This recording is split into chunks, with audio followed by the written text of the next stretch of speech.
Kornelia is actually addressing us from a very specific location. It's actually what used to be the Moral Lab, and you are just in the former Moral Lab. And from that particular location, you will address us and you will explain a little bit more about the design process preceding the creation of the Moral Lab. Just for those at home, Kornelia is one of my partners in crime, actually, in the design and creation of the Moral Lab. We use as a test tool for moral programming during the Dutch Design Week. It was a huge success, and still very proud of that. Kornelia, please, the floor is yours, and welcome. Thank you very much, Bart. Well, I mean, you already said it. I'm one of the designers of the Moral Lab, which is a research tool that we deployed during the Dutch Design Week last year.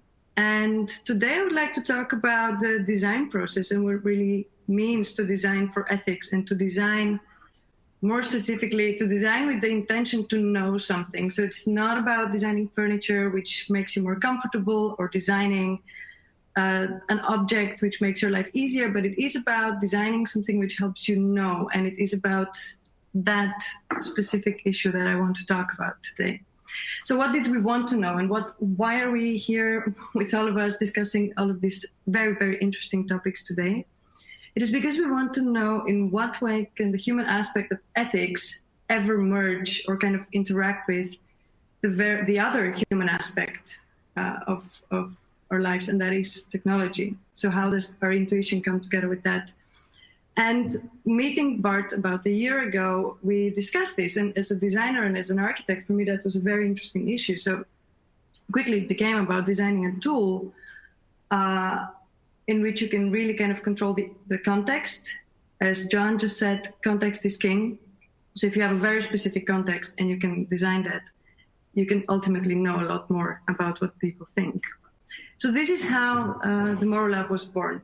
And what is really the Moral Lab?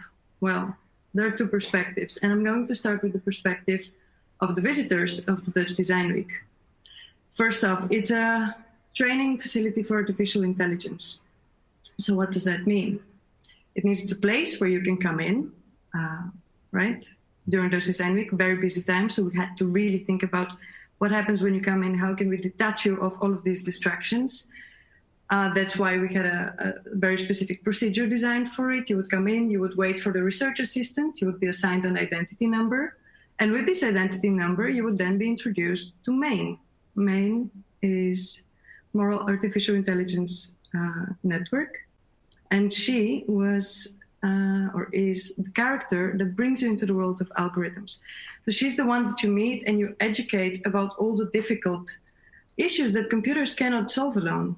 I mean, you don't think about it very often, but as humans, we are really blessed with this ability to know what is the right thing to do. A computer doesn't have that. An algorithm doesn't have that. And it is our kind of mission, and especially in creating them, it is our mission to guide them into how to do this.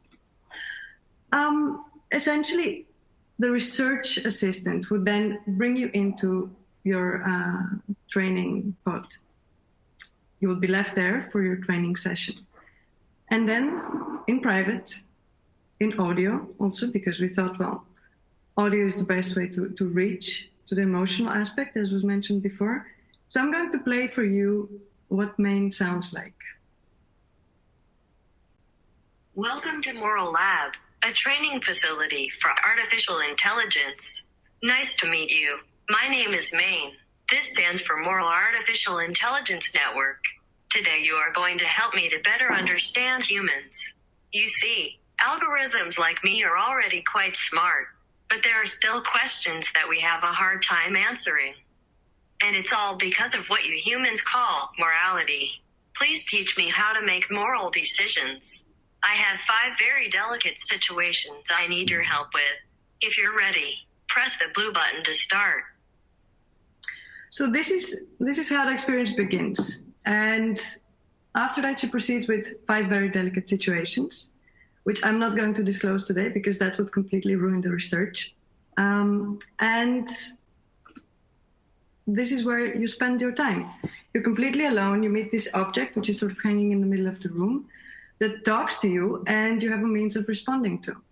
And so this is the training facility. You come in with all of your humanity, all of your ability to solve ethical issues, and you teach the algorithm how to do it. And that is the narrative aspect. That is, you would say, a narrative space that we created, inside which we could ask, in a very structured and a very controlled environment, very specific questions that would then help Bart actually collect data for his research. So it is about designing to research, not only about knowing, but about structuring in a way what we do know and what we don't know, and kind of leaving specifically open spaces where we could gather knowledge about. So now I would like to kind of deconstruct the moral lab. As I just explained it to you as a sort of fluid experience of a narrative, I would like to go back and sort of pick it apart. Now, as I said, you need to sort of be very deliberate about what is fixed and what is open. I mean, that's the basic of any good research. You create a research question, you know what you know, and you have to be very specific about what you do not know and what you want to interrogate.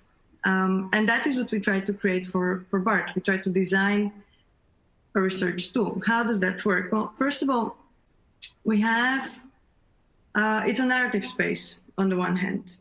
And as a narrative space, it is based on specific elements, specific character. We have Main. That is, you just listen to her talk. And I want to tell you something about the words she uses and sort of how for us that had actually quite a special meaning. So, hello, human number 1003. Now, she knows who you are, but it is also an anonymous situation. And that was very important because, on the one hand, it would be unethical to relate specific individuals with their data, right? So we are operating within a research, within the ethical requirements for research. She welcomes you to the space, which is kind of her home.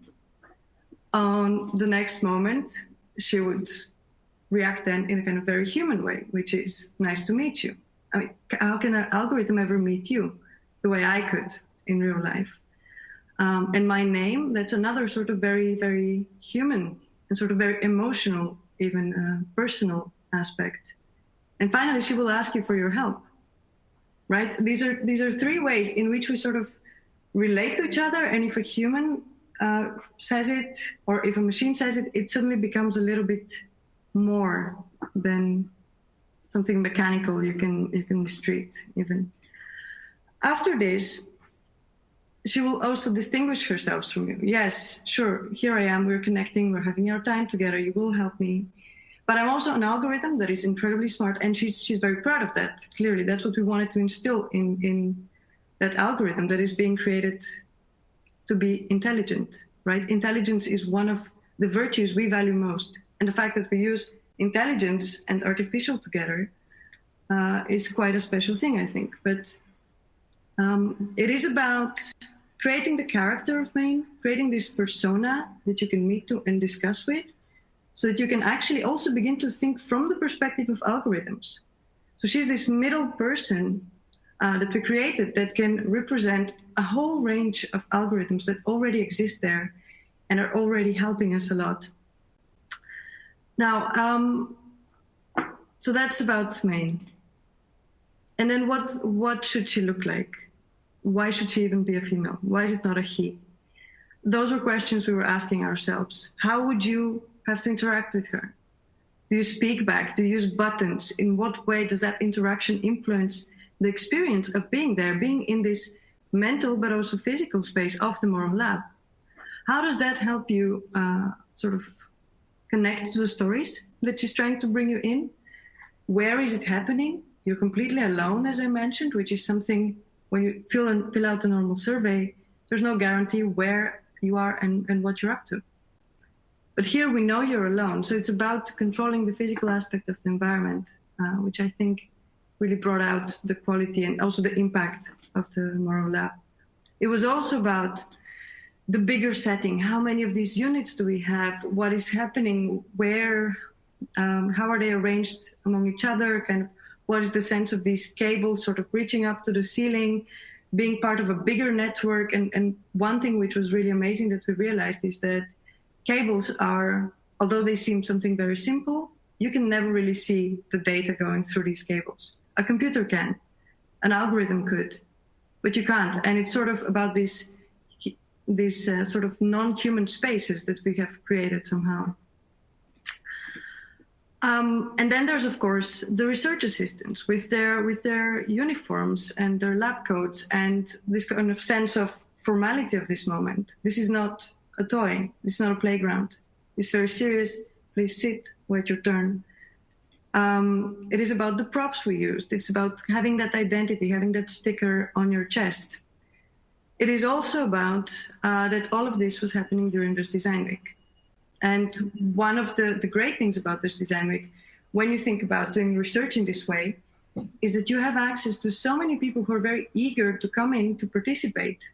And as you can see, we had more than 700 visitors, which is quite a good amount of data to be able to make judgment about or to begin to reflect on what it could possibly mean.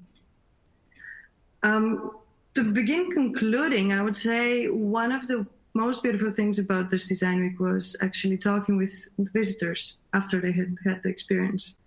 And so we had some cases, such as this one, where someone literally left, and on the back of the non-stick part of their identity tag, they left us this message.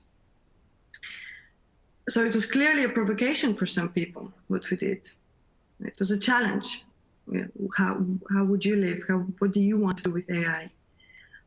For other people, it was educational, because people just didn't know that algorithms like that already exist. Because we use real scenarios of algorithms in situations that already exist, and that was very important for us. We didn't want to ask questions about ethics of hypothetical situations. We wanted to know what people think of what is already happening.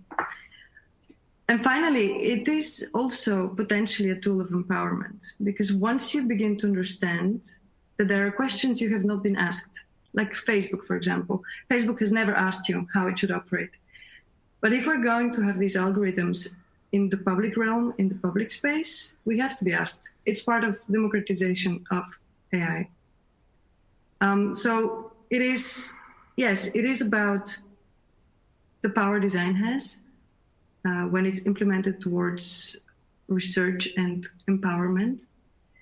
But it is also, for me at least, the Moral Lab was most of all about discovering that it is not about finding that one ultimate scenario. It is not about finding the universal good way of dealing with AI or artificial intelligence. It's kind of exactly the opposite. It's about discovering that each and every one of us already has a different idea of what is the right thing to do. And each and every one of us would construct AI in a different way. So how would we discuss it? How would we negotiate it between us? How would we negotiate with AI? That's what I'm curious about. Thank you very much, Kornelia. And obviously, this is a very interesting question. If I may ask you a couple of questions, and in the meanwhile, if some of the audience members would have questions, please do address them. You can also address them in the Dutch language. I will translate it for you. That's no problem. So feel free to also address Kornelia through the chat. So Kornelia, how would you see future research going on involving design in this area? So one thing which I'm more and more enthusiastic about is the ability of design to bring things to the real world. Mm. So what you often have with research, and especially with scientific research, is that it takes years of sort of very detached lab conditions. And we see that with the emergence of things like living labs. More and more researchers are aware that if we're going to, the world is too complex. You cannot isolate a part of it, study it for 20 years, and then come back with the results, because that world already doesn't exist. So we need to think of how can we shorten the feedback loops? How can we embed research as an ongoing practice as part of our daily culture? I mean, you have neighborhoods like Brainport, for example. What I would love to see is that these future neighborhoods where there's algorithms and data and sensors all over the place, I would love to see a world where you can continuously upgrade and tweak and change how these algorithms work as you evolve as a person. I mean, my ethics now is not at all what it was 10 years ago. So why shouldn't the AI evolve with me as I evolve? Or that's how I see it. Yeah, understandable. So ethics, in a way, is a temporary thing. That's very powerful. We received a question, and the question is, what are the main things you've learned from the Moral Lab? And I think partly you already discussed that, right? The awareness thing, and the little note we received that someone was almost angry, didn't want to participate. But could you more in general reflect on what we've learned from the Moral Lab experience? In general, what we've learned, well, many things. Where do you begin? First of all, it was a complete experiment that we were very, very lucky that it sort of worked out, because when we were constructing it, we were inventing what it could be, what it should be, and also how it could work. And we were working against the clock. So it's, on the one hand, I would say we are very fortunate to have the Moral Lab as it was and to be able to discuss it. So that's something which I don't know if it was really a lesson, but it was definitely a fantastic adventure. I learned that there's so much potential out there. Take any two disciplines, and if they had never been in touch, put them together and you will probably discover amazing new things about what it means to be a human. I think that's And of course, everything that I've learned from you, Bart, because a lot of what we discuss now with the Moral Lab and the ethical issues around technology, a lot of these things I myself didn't really know at the beginning of this project. So thank you for that. Well, thank you very much. And if I could add to that, it also works the other way around. So before, as a researcher, I've never worked with designers before. As a matter of fact, the design world was completely new to me. And what I've learned is that using design in a process doesn't only help in constructing a research tool as such, but also intensifies the experiments, the experience of those who actually use the research tool, so the research subjects. And it also pretty much helps in visualizing a social challenge, in visualizing that we have an urgent need discussing moral programming as such. And I think that's maybe even the greatest gift we've received in building this Moral Lab, that this awareness is very powerful using design in research tools. So I hope we can continue doing that. There are a couple of more questions. One of them is a question, and I think that question pops up in almost each and every speech we've had today, which is the individual versus societal debate. To what extent do you think people should be able to personalize their own AI tools, applications? And I think it's meant to be in the moral context. To what extent should this be decided by a central legal authority? Do you have an opinion about that? I feel like this boils down to the discussion of responsibility, right? Yeah. To be responsible for something, and means that you have to be able to control it, but you also have to have the means of understanding it. And I think it is not yet digested in terms of our fundamental human rights. I wouldn't know how to approach this from that point of view. But it seems that definitely in terms of freedom of choice, I would like to see a world where I have the choice if I want to be in a collective relationship with an artificial intelligence or in an individual one. Agreed. Makes sense. Let's see. There are a couple of more questions. We have some time to address them, if you don't mind. Let's see. Another question is about how we perceive artificial intelligence. So one of the audience members ask you, you seem to see AI now as a personal assistant that you can alter when your ethics change, but isn't AI much more a collective process we need to agree on as a society? Kind of relates to the previous question. Any additions to that? I think, well, it's a matter of how we think of AI, and I think it's a beautiful question because it is. again, what kind of ethics do we want to apply, right? Are all people equal, or are some people better than others? And that's going to be the same discussion we have with AI, especially if it becomes sentient, because you cannot dare to go and impose to a person who they are and what they could be or what they shouldn't be. And so why would you do that with a sentient artificial intelligence? It's a very interesting question, and it's a matter of, it's also going to be a legal question, of course. Is an AI going to have the access to citizenship, to basic rights, or not? And if not, then why not? Yeah, agreed. And I think that legal question, also the fundamental human rights question, is something we have to explore in the future, not only towards human, but also towards AI in itself. Can artificial intelligence have rights in the first place? Well, to a certain extent, they have already. But that's mostly rights in the private sector. So the right, or let's say the ability to engage into legal relationships, like a sales bot, for instance. But that's a very interesting question indeed. Now, there is one more question I'd like to address, and then I have one more for you.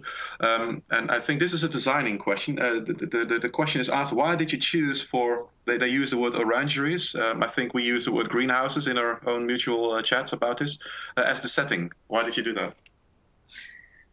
Well, so the debate in the beginning was, do we go for a shape or a form of the space, which is more related to the object, or do we go for a shape and a form which is more familiar and more relatable and already would have some kind of meaning, right? And when we are inventing this story, which is completely strange and out of the regular lives of people, when we're presenting them with this object in a way, which is, I have here the body of Maine. Ah, you still have it. Of course, we have everything. Great.